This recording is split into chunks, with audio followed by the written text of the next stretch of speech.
Welcome to More Than a Few Words, a marketing conversation for business owners. This is your host, Lorraine Ball. And joining me back in the guest seat is Andrew Laws. You may have heard my interview with the founder of Yes SEO, an SEO agency, earlier this year, talking about Google and what Google thinks about you. If you haven't, there'll be a link in the show notes. But today, Andrew, I've invited you back to tell me what went wrong. Oh, many things. It's like an onion of wrongness. There's an outer skin of wrongness getting gradually more wrong before it gets to a big old steaming pile of wrong right in the middle. Well, as I always ask my guests, I know that you probably had this great idea, something that was going to be fabulous for your business. Why don't we start there? Tell me what your idea was, and then we'll talk about what went wrong.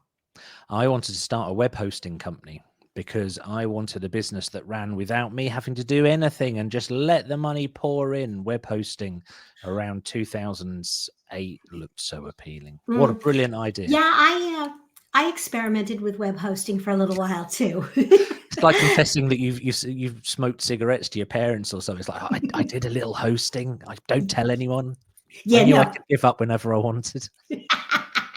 So, hosting, people pay you a set amount every month. All you got to do is make sure your servers are up and running, and the money just rolls in. And the more people you put on their servers, the more money you make. So, what went wrong?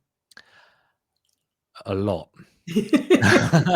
So I got loads of people on hosting. I was doing hosting for bands. I'm a musician and I had 80 or 90 record labels and bands, and these are all people I knew. So that was the first mistake because they'd come straight to me for support. But that's cool. It's my friends. They're the people I want to look after. But then it went very wrong one day when I was doing a security audit on the server. So I was just checking everything was all scrubbed up and polite and clean and safe. And I suddenly realized something strange was going on. So I switched the server off.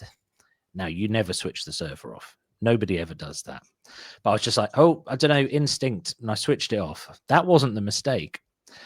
What happened next was the server came back up and then it died. It just went, and I was like, that wasn't me. So I contacted the guy I rented it off because it's all, like upstream stuff. And I said, did you just shut the server down? And he went, nope. And then I got an email from the domain was a very large bank in Europe called Santander. And it was from Colonel Root at santander.com. And it was somebody saying, nice to see you tried to kick me out the server. As a little thank you, I've killed the server.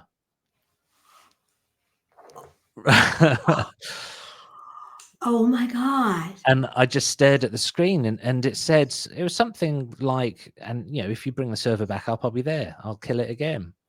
So it was a person. My instinct was right. It was a person. Now, the reason they were so cross is that normally hackers clear logs. So they do their thing, they clear logs and they're gone. Because I switched the server off and got a backup of the logs, I think they knew something wasn't quite going right for them. That was their big mistake. See, it's layers of mistakes here. Mm-hmm.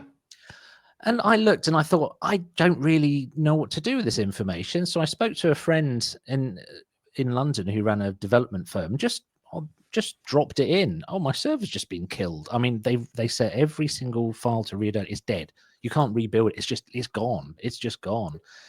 I said, I've got people threatening to sue me and all sorts of things. And he said, oh, I know someone who does he's a forensic server guy, and he works for the FA, so the Football Association, massive thing in the UK.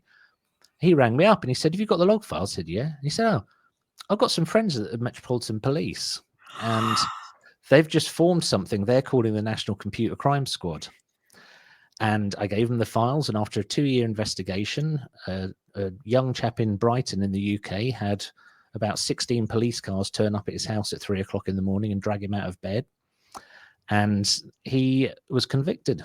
Him and his accomplice were convicted. So you might be wondering why this is my best mistake. Well, okay, so my mind is running through, that's all great, but that took 2 years to fix. you had clients, you had a business. Okay. So why is this your best mistake? It's my best mistake because I realized lots of really, really important things. I realized business models that say, hey, start small, scale. You don't have to put the input in. We've found a way. We found a shortcut that's going to get you rich. I learned they do not exist. There, there is no such thing. This happened. I'd put a time scale on it. 16 years Mhm. ago, the hack, and then 14 years ago, all blew up and hit the newspapers here and became a whole big thing. But it also really made me realize that I really didn't want to run a business that consumed me so massively. So I became a Mhm. parent pretty much at the same time as the court case. I became a dad. And having a business destroyed, which I was about to sell, by the way, having a business Oh. destroyed, it gave me the perspective of going, my life is going to be very different now. My life's going to be Mhm. very easy. And at the time, the Metropolitan Police, it was one of their first big cases. They're a London police force, but they sort of cover the country sometimes. It's very confusing.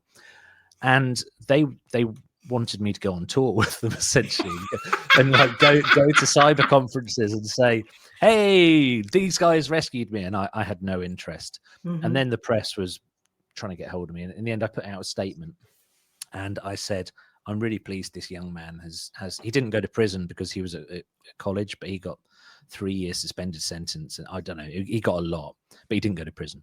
So in Mhm. the statement to the press, I said, I'm really glad this young man has the opportunity to rethink how he uses his talents. And that made a lot of people very angry. I, I Really? I maintain that wasn't a mistake. I'm still pleased with what I said with that because I don't know what that guy's up to now. Hopefully doing Mhm. something really neat. Hopefully doing something really positive. Well, there's a movie. Oh God, what is it? Catch Me If You Can, about the great con artist who ends up working for the FBI, catching other con artists. So maybe our hacker is doing the same thing. Oh, I think that used to happen, not anymore, because everyone in IT and the web world, everyone's just sick of hackers. Mhm. So these days, the idea of someone giving a hacker a job, they'd be just like, no, No, sorry, no. no. I don't know. It might happen. Oh my gosh. All right. So let's also talk about um, lessons for your business. So you thought this was going to be this really easy business, but you had a 2-year cleanup. Yeah, well, the damage happened. Obviously, just that click, that somebody Mm, switching it off, but the reputational damage took a lot longer. So, as I mhm, said, I had people threaten to sue me, and when the police got involved, I think some of those people realized the gravity of what had happened, that it wasn't kind of my incompetence or anything like that. mhm, This guy was really, really clever. The police were really impressed at how he did it and how he was teaching other people to do it. That's why he was in so much trouble. But yeah, the cleanup, and it made me realize that when you run a business, especially if everything comes back to you, mhm, you have to be realistic about what you can and can't achieve. You mhm, have to understand that the risks you take, they don't float off into space. mm-mm, These are people who good clients become friends, mhm, almost like family member kind of level. It's those people you risk losing if you mhm, don't take seriously your responsibility and if you overreach. That is mhm. a massive learning. Absolutely. You know, when you were talking about hosting, a friend of mine was doing what you were doing. And all we were doing was reselling his services. And we were just taking a little off the top. Mm. But like you said, my friends and my clients came to us for support. And they're like, well, you're hosting, you do the support for free, right? And it got to a point where we're like, no, number one, we don't. And number two, I'm in over my head. I'm I'm a web designer. I'm not a server maintenance guy. Exactly. I mean, this is another thing it taught me. Define what you're going to offer your customers. So I'd give them hosting and I'd spend hours updating their websites and posting blog Yes. things because I was like, hey, I'm a nice guy, I can do this, but I learned it's not mean to define what you're going to do and stick to it. No, no. And actually the clearer you get those expectations up front, I think the better. Well, Andrew, this has been wonderful once again. Thank you for sharing your escapade with hackers and police and international criminals. This is fabulous. Thank you so much. My pleasure. If you've enjoyed this conversation with Andrew, be sure to listen to our other conversation. There'll be a link in the show notes. And also check out Yeseo, YESEO.io to learn more about what he is doing now. And if you're looking for other conversations like this one, there are hundreds at morethanafewwords.com. There are other resources that can help you grow your business as well. This has been another episode of More Than a Few Words. Thanks for listening.